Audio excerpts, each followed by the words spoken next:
Crypt is like Marvel for monsters. Marvel started a generation of iconic superheroes on the comic book. Crypt is starting a generation of iconic monsters on the mobile phone, Facebook, Instagram, YouTube, because that's where young people are falling in love with content now. The next generation of iconic IP is going to start here, and Crypt is the one building it.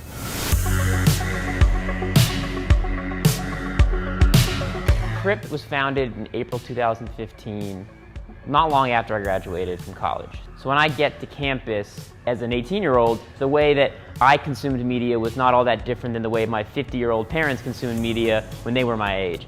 And when I was a senior, the freshmen really were talking about stuff like Vine stars, and they weren't just watching, clips on YouTube, they were talking about endemic YouTube talent. So between the ages of 18 and 22, I got to see the media landscape really shift. And I noticed that the media business and the media industry writ large, I didn't think caught up to the trends I had seen among my peers.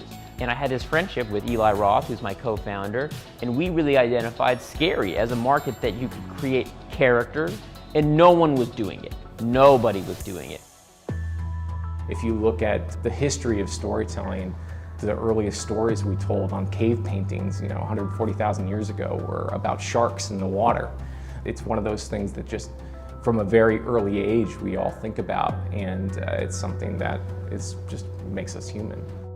Scary has always been a huge part of the economic and cultural relevance of our industry. Some of the most culturally defining pieces of content have always been a part of this genre. And then economically, there's always been a dedicated audience, and there's always been the fact that the best stuff in this genre can be as culturally relevant as, New York Yankees apple pie. And I think when we're talking about what works best with Crypt, birch. It's a gigantic tree monster that protects the innocent. We've all been bullied or sometimes been the bully. Look-see, it's a 7-foot monster that comes and takes a literal piece of you if you can't let go of your emotional baggage. We all have something we're carrying around. These are all really universal themes. Truly, it only should be that these themes are so evergreen that all of us, that my parents, my grandparents, our audience, everyone that we work with, has a personal story that relates to what we're talking about. We're pulling these themes from comments that we see in our platforms, and we use that feedback as the critical guiding light. So we take creative big risks inside of the framework that our audience has given to us. So because of that, we're hyper adaptable, and we can pivot and turn these levers on what direction we should be going based on their feedback in real time. When we're releasing content on Crypt, we're immediately taking the data from that content and putting it back inside of the development process of what are we learning from this? Why are people not watching this part of the video? Or why are people clicking away at this part of the video? Or why are people, on the reverse, finishing or completing this video? What is it about it here that we think that we did right? So we're always thinking about that.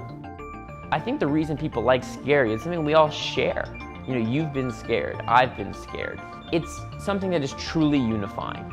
And you can create great scary content on mobile, and consumers love it and want to watch it. Every day, our audience grows a little bit, and every day we get a little more insight. But the whole point is the business revolves around the IP. So it's about making sure the IP we've built that are beloved by millions, you can't take that for granted. You've got to stay innovative. So you got to keep the IP that's really worked, keep it fresh, keep it new, keep pushing the boundaries, build the mythology. That is the entire key to the future of the business.